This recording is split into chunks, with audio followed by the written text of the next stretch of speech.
今回紹介するのはこちら KY400 ピンクホワイト。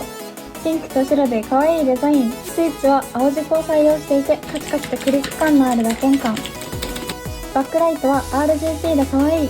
光り方や明るさも調整可能。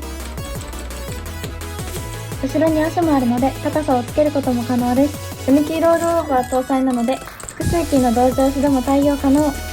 ぜひご購入を考えてみてはいかがでしょうか。